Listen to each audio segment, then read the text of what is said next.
نحمده ونصلي على رسوله الكريم أما بعد فأعوذ بالله من الشيطان الرجيم وما أمروا إلا ليعبدوا الله مخلصين له الدين.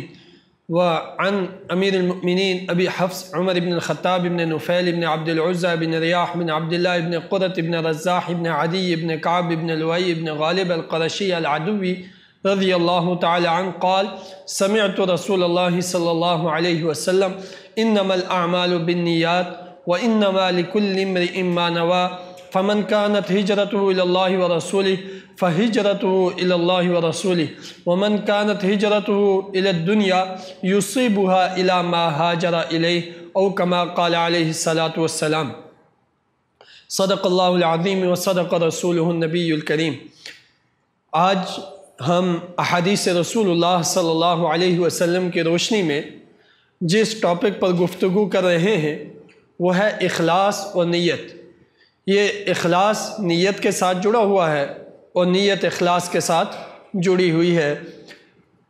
ہم نے اخلاص کو پہچاننا ہے، نیت کو پہچاننا ہے کہ کیا نیت ہونی چاہیے، اور یہی ہر عمل کی کامیابی کی بنیاد ہے. اخلاص اپنے تمام نیک اعمال کو اس نیت سے کرنا کہ صرف اللہ تعالیٰ کی ذات مجھ سے راضی ہو جائے، اور یہ عمل اللہ تعالیٰ کا حکم ہے، اللہ کا پسندیدہ ہے، رسول اللہ صلی اللہ علیہ وسلم کا طریقہ ہے، رسول اللہ صلی اللہ علیہ وسلم کا پسندیدہ عمل ہے. بس اللہ رب العزت کی رضا کے لیے یہ عمل کر رہا ہوں. اس عمل کے نتیجے میں، ایسے عمل صالح کے نتیجے میں اللہ کی رضا حاصل ہوتی ہے، انسان جنت کا مستحق بنتا ہے، انسان اللہ کے ہاں سے رحمتیں اور برکتیں پاتا ہے. یہ اتنا اہم عمل ہے کہ قرآن کریم میں اللہ تعالیٰ ارشاد فرماتے ہیں: وَمَا أُمِرُوا إِلَّا لِيَعْبُدُوا اللَّهَ مُخْلِصِينَ لَهُ الدِّينَ، کہ اس بات کا حکم دیا گیا ہے کہ ایمان والے لیعبدوا اللہ، اللہ کی عبادت کریں، مخلصین ہو کر، اخلاص والے بن کر، یعنی یکسو ہو کر صرف اللہ کے لیے، لہ الدین حنفاء ویقیموا الصلاۃ، یکسو ہو کر نماز قائم کریں، زکوٰۃ ادا کریں. وذالک دین القیمہ، یہی دین قیم ہے، یہی سیدھا راستہ ہے. اس آیت سے آپ اندازہ کریں کہ اخلاص والا بننا اللہ تعالیٰ کا ایمان والوں سے مطالبہ ہے. اب آتے ہیں حدیث کی طرف. یہ بخاری شریف کی پہلی حدیث ہے، اور اسے امام نووی نے بھی روایت کیا ہے، اور اس کے سب سے پہلے راوی ہیں امیر المؤمنین عمر ابن خطاب رضی اللہ تعالی عنہ. حضرت عمر ابن خطاب رضی اللہ تعالی عنہ روایت کرتے ہیں کہ حضور صلی اللہ علیہ وسلم نے فرمایا کہ انما الاعمال بالنیات، اعمال کا دار و مدار نیت پر ہے. جیسی نیت ہوگی ویسے عمل کی مقبولیت اور مردودیت ہوگی. اگر عمل صحیح نیت سے کیا ہے اللہ کے ہاں مقبول ہے، اگر نیت غلط تھی، عمل صحیح تھا، اللہ کے ہاں آپ کا عمل مردود ہے. یہی بات فرمائی انما الاعمال بالنیات وانما لکل امرئ ما نویٰ، ہر شخص کے لیے اس کے عمل سے وہی حاصل ہوگا جس کی اس نے نیت کی ہے. فمن کانت ہجرتہ الی اللہ ورسولہ، سب سے بڑے عمل کی مثال دی صحابہ جو حضور صلی اللہ علیہ وسلم کے زمانے میں مشکل ترین عمل پیش آیا اور اسلام کی اشاعت اور ترقی اور اسلام کے غلبے کی بنیاد بنا. وہ عمل تھا ہجرت رسول اللہ صلی اللہ علیہ وسلم اور ہجرت صحابہ کرام جو مکہ سے مدینہ ہجرت ہوئی تھی. اس ہجرت کے بارے میں فرمایا کہ اس ہجرت میں بھی فمن کانت ہجرتہ الی اللہ ورسولہ، جس نے اللہ اور رسول کے لیے ہجرت کیا، فہجرتہ الی اللہ ورسولہ، تو اس کی ہجرت اللہ اور رسول کے لیے ہے. ومن کانت ہجرتہ الی الدنیا یصیبھا، جس نے دنیا حاصل کرنے کے لیے ہجرت کی، او امرأۃ ینکحھا، یا کسی عورت کے ساتھ نکاح کرنے کے لیے اس نے نیت کی فہجرت الی ما ہاجر الیہ، تو اس کی ہجرت کا حاصل اس کو وہی ہوگا جس کی اس نے نیت کی ہے، اس سے اللہ کی رضا حاصل نہیں ہوگی، اس نے دنیا کے حصول کی نیت کی۔ حضور صلی اللہ علیہ وسلم کو مکہ سے مدینہ ہجرت کا حکم ہوا تو حضور صلی اللہ علیہ وسلم کی تب نبوت کو 12 سال سے 13 سال کے درمیان کا عرصہ بیت چکا تھا، اور تب حضور صلی اللہ علیہ وسلم کی عمر مبارک غالباً 52 سے 53 سال کے درمیان تھی۔ مکے میں آپ پیدا ہوئے، مکے میں آپ کا بچپن گزرا، مکے میں آپ کا لڑکپن گزرا، مکے میں اللہ تعالیٰ نے بیت اللہ کو رکھا ہوا ہے، اللہ کے گھر بیت اللہ مکہ مکرمہ میں، اور قریش جو کہ قابل صد احترام تھے باقی قبائل عرب کے لیے، ان کا مرکز مکہ مکرمہ، اللہ کے گھر کی خدمات کا مرکز مکہ مکرمہ تھا۔ اب یہیں آب زمزم ہے، یہیں پہ صفا مروہ ہے، اور اللہ رب العزت کی ہر وقت رحمتوں اور برکتوں کا نزول اپنے اسی گھر پہ ہوتا ہے، یہیں پہ طواف ہے، یہیں پہ ملتزم ہے، اور یہی وہ مقام ہے جہاں پر ایک سجدے کی قیمت لاکھوں سجدوں کے ساتھ ہے۔ اب حضور صلی اللہ علیہ وسلم کو حکم ہو گیا کہ آپ مکہ چھوڑیے اور مدینہ چلے جائیے اپنے صحابہ کرام کو لے کر، تو اب گھر بھی یہاں، قبیلہ بھی یہاں، رشتہ داریاں بھی یہاں، یہ سب چیزیں قربان کر کے اللہ کے دین کے لیے ہجرت کا حکم ہے، اور ہجرت کرنے پر بخشش اور اللہ رب العزت کے ہاں قبولیت کا انعام ہے، اور اس موقع پر جو ہجرت نہیں کرے گا اسے نافرمان تصور کیا جائے گا، اور ہجرت کرنا فرض ہے اس موقع پر۔ اب صحابہ اکرام رضوان اللہ تعالی مجمعین کو لے کر حضور صلی اللہ علیہ وسلم نے ہجرت کی، یہ ایک پوری روداد ہے، آپ علم حدیث اور علم تاریخ کی کتب اٹھا کر ہجرت کے اس سفر کو پڑھیں گے تو آپ کا ایمان تازہ ہو جائے گا۔ اس عظیم عمل میں جہاں اپنے گھروں کو چھوڑنا پڑا، اولادوں کو چھوڑنا پڑا، بیوی بچوں کو چھوڑنا پڑا، اپنی جائیدادیں چھوڑنا پڑی، اپنے قبیلے چھوڑنا پڑے، سب کچھ کس کے لیے چھوڑ دیا؟ ہجرت کے لیے۔ اس عمل کو کر کے مدینہ منورہ آ کر حضور صلی اللہ علیہ وسلم اور صحابہ کرام نے ڈیرا لگایا، جس مدینے میں کوئی معلوم نہیں ہے کہ یہاں پر گھر ملے گا یا نہیں ملے گا، یہاں پر ہمیں امداد ملے گی یا نہیں ملے گی، وہاں پہنچ کر آپ نے اسلام کی سربلندی کے لیے قیام کیا۔ تو اس ہجرت کے عظیم عمل کو حضور صلی اللہ علیہ وسلم نے مثال کے طور پر پیش کیا کہ فمن کانت ہجرت الی اللہ ورسولہ، جس نے اللہ اور رسول کے لیے ہجرت کی، فہجرت الی اللہ ورسولہ، تو وہ ہجرت اللہ اور رسول کے لیے ہوگی۔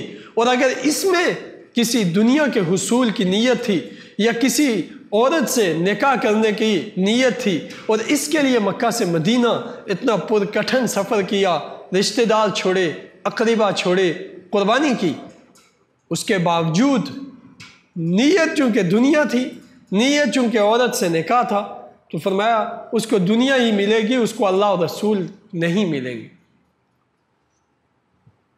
اس سے آپ کو اندازہ ہوگا کہ اخلاص نیت یعنی سب کچھ چھوڑ کے آس پاس کی باتیں، صرف اپنے دل کو اللہ کی طرف متوجہ رکھنا کہ اللہ اس عمل کے ذریعے مجھ سے راضی ہو جائے، اور اس نیت کے ساتھ نیک عمل کرنا، یہ وہ عمل ہے جو اللہ کے ہاں قابل قبول ہوتا ہے۔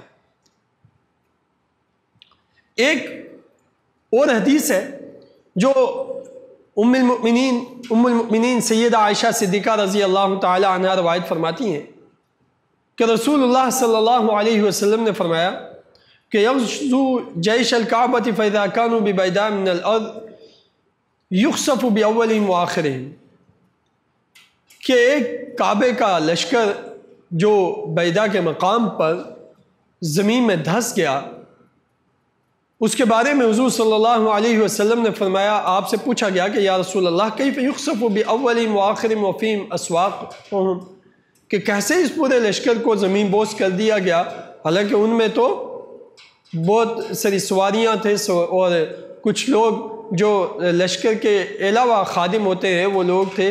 تو آپ صلی اللہ علیہ وسلم نے آپ سے فرمایا گیا وَمَن لَيْسَ مِنْهُمْ، کچھ لوگ تو ان میں ایسے بھی تھے جو اس لشکر کا حصہ نہیں تھے۔ تو آپ صلی اللہ علیہ وسلم نے فرمایا کہ یخسف بأولہم وآخرہم، اس لشکر کے اول سے آخر تک وہ سب زمین میں دھنسا دیے گئے، لیکن ثم یبعثون علی نیاتہم، قیامت کے دن ان کا حشر ایک ساتھ نہیں ہوگا بلکہ ان کی نیتوں کی بنیاد پر ان کو اٹھایا جائے گا۔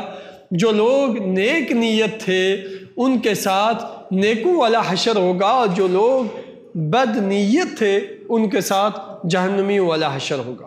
آپ اندازہ کریں کہ دنیا میں بسا اوقات جب اعمال بد غالب آ جائیں اور لوگ گمراہی پر غالب آ جائیں تو کبھی کبھی اجتماعی عذاب آ جاتا ہے، لیکن اس اجتماعی عذاب کے بعد قیامت کے دن لوگوں کو اٹھایا جائے گا تو نیتوں کی بنیاد پر اٹھایا جائے گا کہ ان کی نیتیں کیا تھیں، وہ کس کام کے لیے جا رہے تھے، ان کے مقاصد کیا تھے۔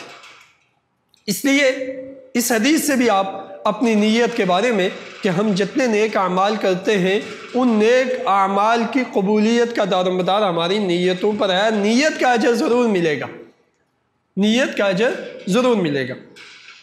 ایک اور روایت جس سے ہم نیت کی اہمیت کو پہچان سکتے ہیں، عن انس بن مالک رضی اللہ تعالی عنہ قال رجعنا من غزوة تبوک مع النبی صلی اللہ علیہ وسلم فقال ان اقواما خلفنا بالمدینہ ما سلکنا شعبا ولا وادیا الا وهم معنا حبسهم العذر۔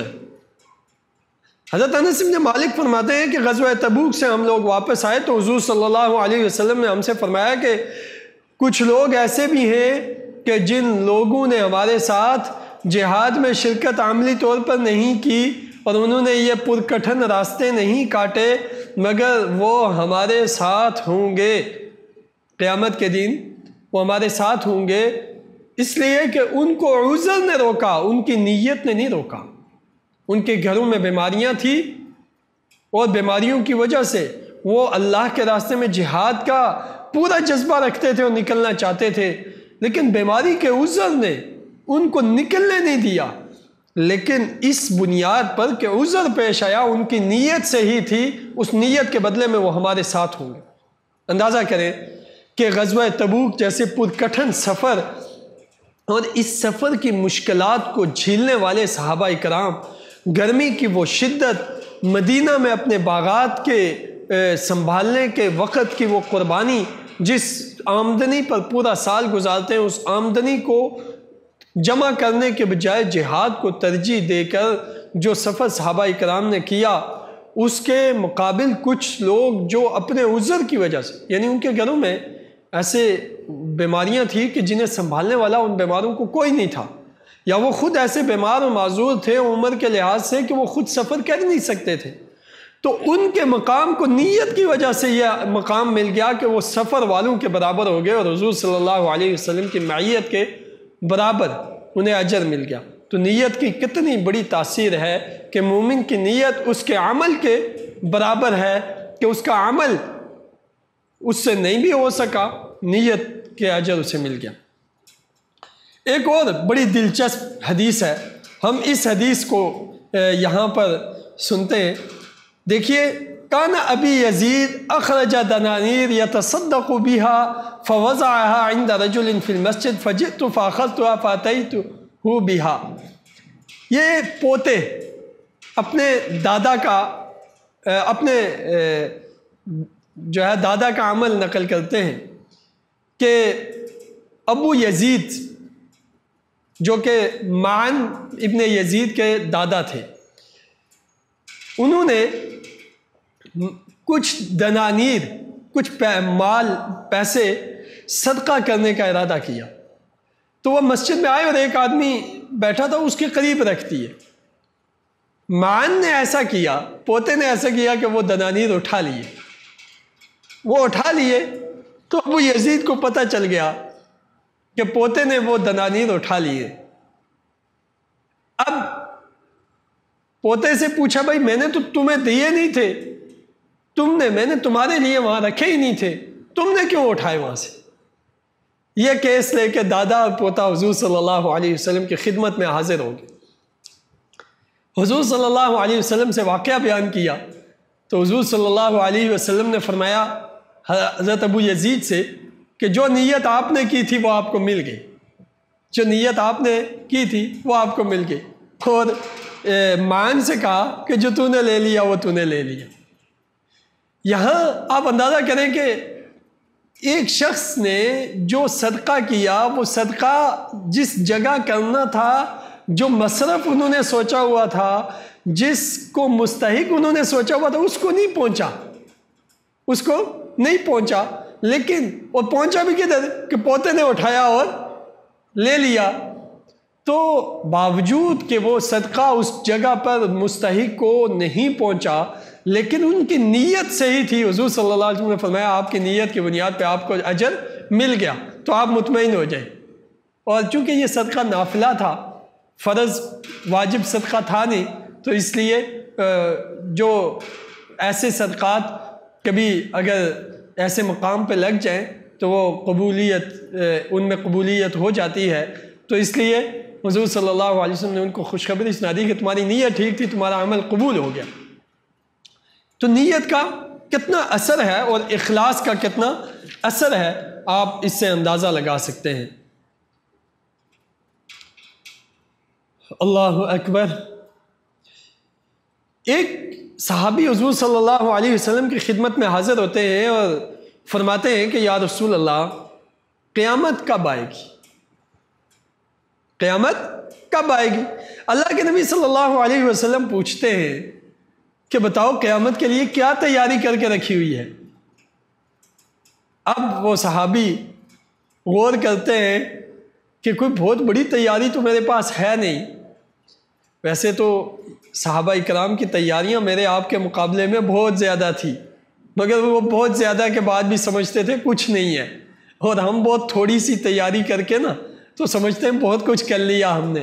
تو مزاج صحابہ والا ہونا چاہیے کہ جتنے بھی بڑی تیاری کر لی، نیت میں یہی ہو کہ یہ تو کچھ نہیں۔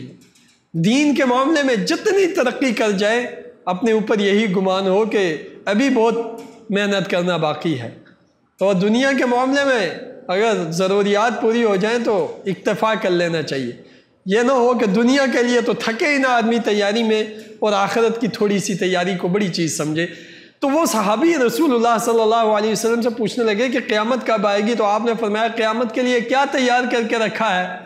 تو کہنے لگے یا رسول اللہ، کوئی بہت سارے نیک اعمال، صدقات، خیرات تو تیار کر کے رکھے نہیں، بس اپنے دل میں اللہ اور اللہ کے رسول کی محبت لے کے بیٹھا ہوا۔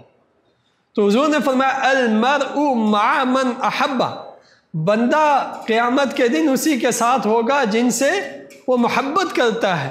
اسے اللہ سے محبت ہے، اللہ کے رسول سے محبت ہے، اسے اسی محبت کے ساتھ اس کا حشر ہوگا۔ اب محبت دل کی چیز ہے، نیت اور اخلاص کی چیز ہے۔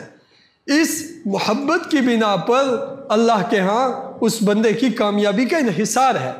لیکن یہ سمجھیے گا کہ جب ہم اپنا جائزہ لیتے ہیں تو یہ بات کافی نہیں ہے کہ ہم کہیں کہ ہمیں اللہ اور رسول سے محبت ہے اور ہمارے اعمال میں اللہ اور رسول، اللہ کے احکامات نہ پائے جائیں، حضور صلی اللہ علیہ وسلم کے طریقے نہ پائے جائیں، اور زبان سے ہم کہتے رہیں کہ ہمیں بہت محبت ہے۔ یہ جائزہ لینا بڑا ضروری ہے۔ دل کی دنیا میں بسا اوقات اللہ اور اللہ کے رسول کی محبت کے اوپر کئی محبتیں چڑھی ہوئی ہوتی ہیں، لیکن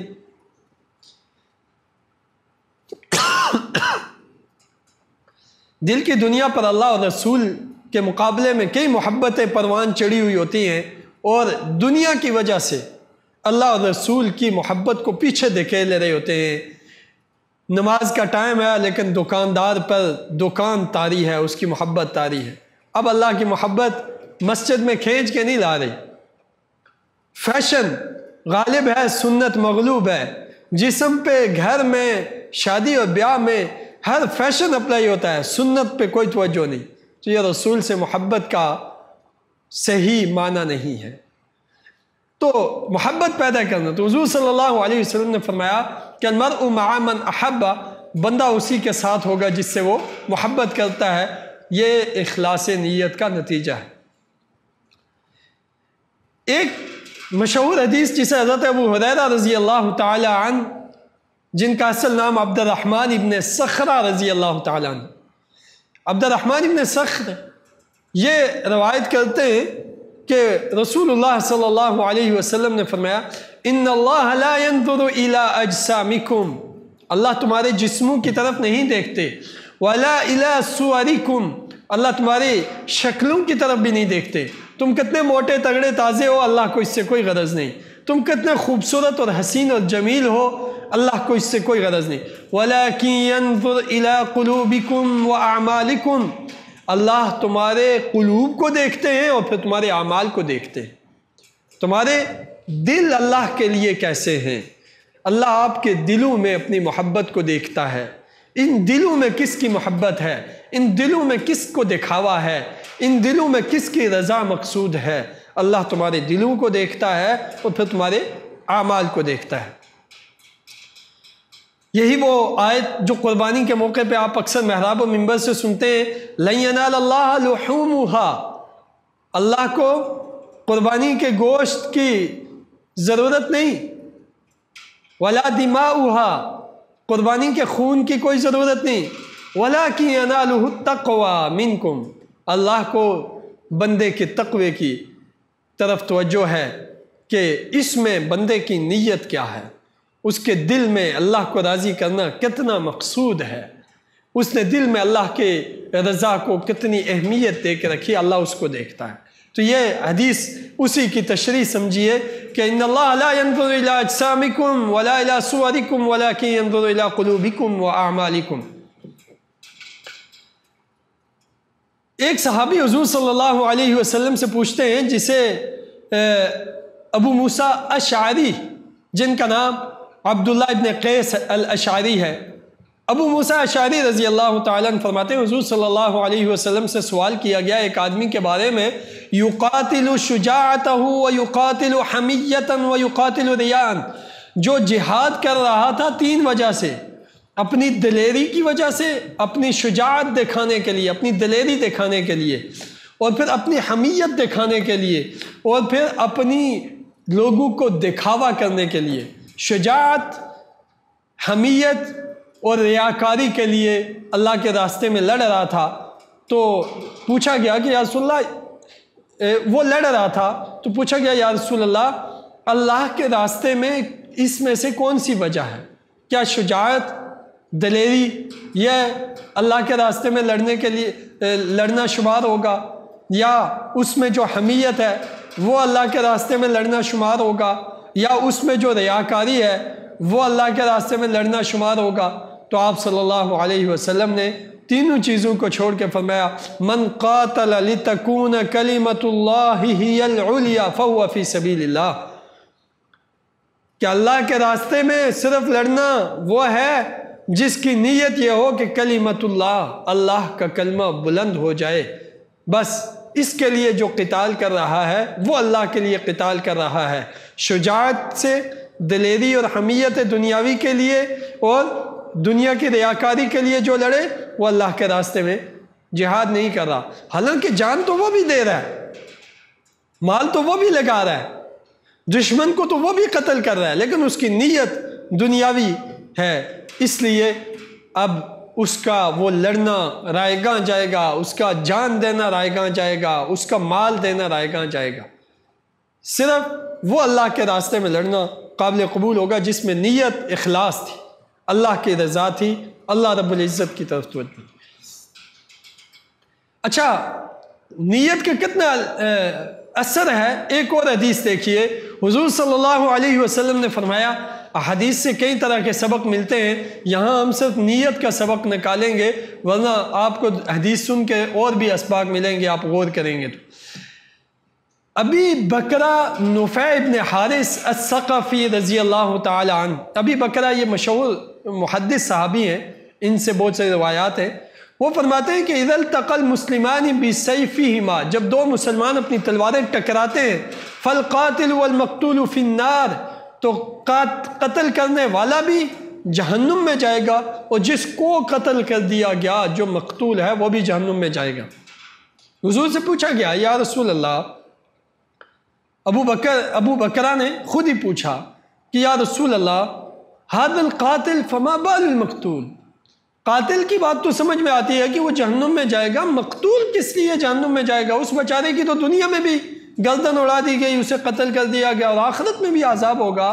تو آپ صلی اللہ علیہ وسلم نے فرمایا انہ کان حریصا علی قتل صاحبہ، یہ جو دوسرا آدمی تھا یہ بھی اس قاتل کو قتل کرنے کی نیت کر رہا تھا، ارادہ اس کا بھی اس کو قتل کرنے کا تھا، حریص تھا علی قتل صاحبی اپنے۔ اب دو مسلمان آپس میں لڑے، دونوں کی نیت ایک دوسرے کو قتل کرنا تھی، اور ایک قتل ہو گیا اور ایک قاتل بن گیا، دونوں جہنم میں اپنی نیت کی وجہ سے چلے، ایک اپنے عمل اور نیت دونوں کی وجہ سے گیا، اور دوسرا اپنی صرف نیت کی وجہ سے جہنم میں چلا گیا۔ یہ ہے نیت غلط ہونے کی تاثیر۔ اللہ کے ہاں نیت کا اتنا اعتبار ہے۔ ایک اور حدیث جو میرے اور آپ کے لیے بڑا سرمایہ ہے اور بڑے کام کی بات ہے، عن ابی العباس عبداللہ ابن عباس ابن عبد المطلب رضی اللہ تعالی عنہ عن رسول اللہ صلی اللہ علیہ وسلم فيما يروي عن ربی تبارک و تعالی قال ان اللہ كتب الحسنات والسیئات۔ حدیث قدسی ہے، ابن عباس روایت کرتے ہیں کہ اللہ تعالیٰ نے فرمایا کہ اللہ تعالیٰ نیکیوں کو اور برائیوں کو لکھ لیتا ہے، اللہ تعالیٰ نیکیوں اور برائیوں کو لکھ لیتا ہے، اور پھر بیان کیا کہ جو شخص نیکی کی نیت کرتا ہے اور اس پہ عمل نہیں کر پاتا، اللہ تعالیٰ اس کی نیکی کو بھی لکھ لیتے ہیں۔ نیکی کی نیت کرتا ہے، عمل کرنے سے رہ جاتا ہے، تو کتب اللہ تبارک و تعالی عنہ حسنۃ کاملہ، اس کی کامل نیکی لکھ لیتے ہیں۔ یہ ہے نیت، ابھی اس نے نیت کی، عمل کر نہیں سکا، اللہ نے نیکی لکھوا دی، وہ کامل نیکی لکھوا دی، حسنۃ کاملہ۔ وَإِنْ هَمَّ بِهَا فَعَمِلَا كَتَبَ اللَّهُ 10 حَسَنَاتٍ إِلَى 700 ضِعْفٍ إِلَى أَضْعَافٍ كَثِيرَةٍ۔ اور پھر نیت نیکی کی اور عمل بھی نیکی کے مطابق کر لیا، اس آدمی کو اللہ تعالیٰ 10 گنا نیکی کے بدلے سے بڑھا کر 700 گنا تک، اور بعض لوگوں کو اس سے بھی اضعافاً کثیرہ بڑھا چڑھا کے بدلہ عطا فرماتے ہیں۔ نیکی بھی، نیت بھی صحیح تھی، عمل بھی صحیح تھا، نیکی بڑھ کتنی گئی؟ ایک نیکی کی 10 گنا اجر 10 سے بڑھا کے 700 گنا تک بڑھا دیا جاتا ہے، اور بعض لوگوں کا تو اس سے بھی بڑھا دیا جاتا ہے۔ یہ بڑھانے کا جو فرق ہے یہ نیت کے اعتبار سے ہے، کتنا زیادہ اخلاص تھا، اس اخلاص سے کے حساب سے نیکی بڑھتی چلی جاتی ہے۔ وَإِنْ هَمَّ بِهَا فَعَمِلَهَا، اور اگر اس نے گناہ کی نیت کی، اور وَإِنْ هَمَّ بِسَيِّئَةٍ، اس نے گناہ کی نیت کی، فَلَمْ يَعْمَلْهَا، اور اس نے اس پہ عمل نہیں کیا، رک گیا، نیت گناہ کی بنی اور وہ اس سے رک گیا، كَتَبَ اللَّهُ عِنْدَهُ حَسَنَةً كَامِلَةً، تو اس سے رک جانے پر بھی اللہ تعالیٰ اس کے حسنۃ کاملہ، ایک کامل نیکی لکھ دیتے ہیں۔ برائی کی نیت کر دی لیکن پھر اس لیے نہیں کی کہ نہیں گناہ ہے، تو اس پر بھی اللہ تعالیٰ اس کو لکھ دیتے ہیں۔ وَإِنْ هَمَّ بِهَا، لیکن اگر اس نے برائی کی نیت کی، فَعَمِلَهَا، پھر اس نے اس پہ عمل کر لیا، كَتَبَ اللَّهُ سَيِّئَةً وَاحِدَةً، تو اللہ تعالیٰ اس برائی کو ایک ہی برائی لکھ دیتے ہیں، اس برائی کو ایک ہی برائی لکھ دیتے ہیں۔ اب یہاں پر دیکھیے کہ ایک آدمی نے نیکی کی نیت کی اور عمل صحیح کیا تو 700 گنا تک اجر بڑھا دیا گیا۔ ایک آدمی نے نیکی کی نیت کی، نیکی نہیں کر سکا، اس کو نیکی کا اجر عظیم مل گیا۔ اب یہ جو ہم نے حدیث سنی، ان سب میں ہم سب کو کیا دعوت دی گئی کہ بھائی اپنی نیتیں درست کر لو، اپنی عمل سے پہلے اپنی نیتیں خالص اللہ کے لیے کر لو، اور اللہ رب العزت کو راضی کر لو اپنی نیت کے ساتھ بھی اور اپنے عمل کے ساتھ۔ لیکن عمل قابل قبول تب ہے جب نیت صحیح ہو۔ اب یہاں ایک بات اور ہم نے سمجھنی ہے اور بہت اہم بات ہے، وہ یہ ہے کہ نیت نیک عمل کو درست کرنے کے لیے ہے۔ اب عمل غلط ہو، نیت صحیح ہو، تو یہ اللہ کے ہاں قابل قبول نہیں ہے۔ بندہ کہتا ہے، خواتین کو کہا جائے، آج کل میڈیا پر خواتین اس بات کو بڑے زور و شور سے پھیلاتی ہیں کہ ہماری نیتیں ٹھیک ہیں، پردہ یہ ظاہری چیز ہے، ہم بے پردہ ہیں، ہم بے نقاب رہتی ہیں، ہمارے لباس، لیکن ہماری نیت ٹھیک ہے۔ ارے قرآن کریم میں اللہ تعالیٰ کے احکامات ہیں کہ باپردہ رہو، اپنے چادر، یا ایھا النبی قل لازواجک وبناتک ونساء المؤمنین یدنین علیہن من جلابیبہن، چادروں کے ساتھ اپنے آپ کو لپیٹ کے رکھیں، ڈھانپ کے رکھیں، ٹھیک، باپردہ رہیں۔ اور اس بات پر کہ ولا تبرجن تبرج الجاہلیہ، ازواج مطہرات امہات المؤمنین کو بھی اس بات کی اجازت نہیں دی گئی کہ امہات المؤمنین سے زیادہ صالح نیت کون ہوگا؟ جنہوں نے نیت کرنا حضور صلی اللہ علیہ وسلم سے سیکھی، ان کو کہا گیا ولا تبرجن تبرج الجاہلیہ، جاہلیت کے طور طریقے، ظاہر اور باطن کے رویے مت اختیار کیجیے۔ اب اس سے پتہ چلا کہ نیت اور عمل دونوں درست ہونے چاہیے۔ ایک اور حدیث ہے، القیس من دان نفسہ وعمل لما بعد الموت، عقل مند آدمی ہے جو اپنے آپ کو پہچانتا ہے اور اپنے موت کے بعد کے لیے تیاری کرتا ہے۔ والعاجز من اتبع نفسہ هواها وتمنى على اللہ، بے وقوف آدمی ہے کہ اپنی خواہشات کے پیچھے چلتا ہے اور اللہ تعالیٰ سے بڑی تمنائیں رکھتا ہے، یعنی اللہ سے بڑی نیک تمنائیں ہوتی ہیں، اعمال سارے اللہ رب العزت کے حکموں کے خلاف ہوتے ہیں، تو ایسی نیک نیتی بھی اللہ کے ہاں قابل قبول نہیں ہے۔ نیک آپ کا عمل درستگی اور شریعت سے جڑا ہوا ہو۔ تو آخری بات، یہ بات دنیا کی زندگی میں جو دوسرے کے بارے میں حکم لگائیں گے وہ اس کی زبان سے نکلنے والے کلمات کے بارے میں، اس کے ظاہری عمل کے بارے میں لگایا جائے گا۔ اس نے کہا کیا، نیت کیا تھی، ہمیں نہیں معلوم اس کی نیت کیا تھی، وہ کتنا نیک نیت تھا، ہمیں اس کے بارے میں کوئی غرض نہیں۔ اس نے کلمہ کفر کہا ہے تو وہ کافر ہو گیا، ٹھیک ہے، عقیدہ کفر اس نے زبان سے ادا کیا ہے تو وہ کافر ہو گیا۔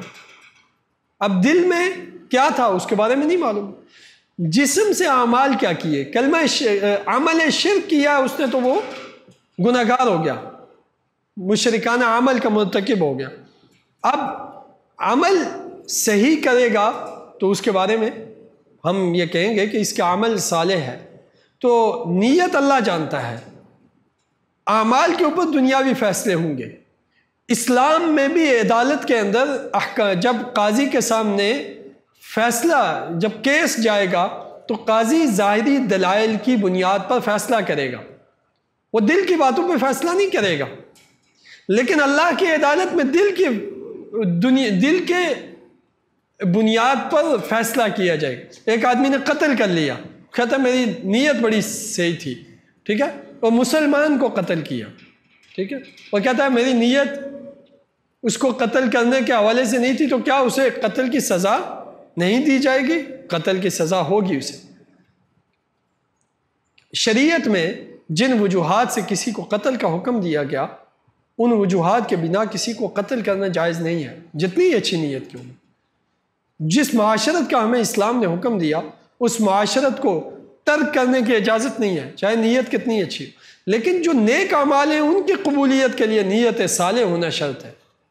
اللہ کی رضا اور اللہ کو دکھانا یہ شرط ہے اور حجت ہے۔ تو یہ حدیث ہمیں یہی بات بتا رہی ہے کہ عمل بھی نیک ہو کسی کام کے لیے، نیک نیتی، نیک اس کا طریقہ شرعی اور اس کے لیے جو رہنمائی ہے وہ شریعت سے لے کر جب آپ اس عمل کو انجام دیں گے تو انشاءاللہ تعالی وہ عمل اللہ کے ہاں قابل قبول ہے۔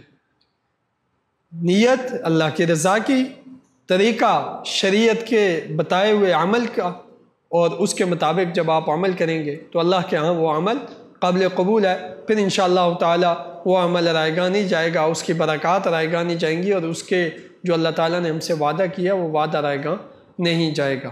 اسی کے ساتھ اللہ تعالیٰ کی بارگاہ میں ہم سب دعا گو ہیں، اللہ تعالیٰ ہمیں صحیح معنوں میں اپنی زندگی میں صحیح نیت کے ساتھ نیک اعمال کی توفیق نصیب فرمائے، اور ہمارے اس سلسلہ علم حدیث کو ترقی نصیب فرمائے، اور ہم سب کو حضور صلی اللہ علیہ وسلم کے ان فرمودات سے مستفید ہونے کی توفیق نصیب فرمائے۔ وآخر دعوانا ان الحمد للہ رب العالمین۔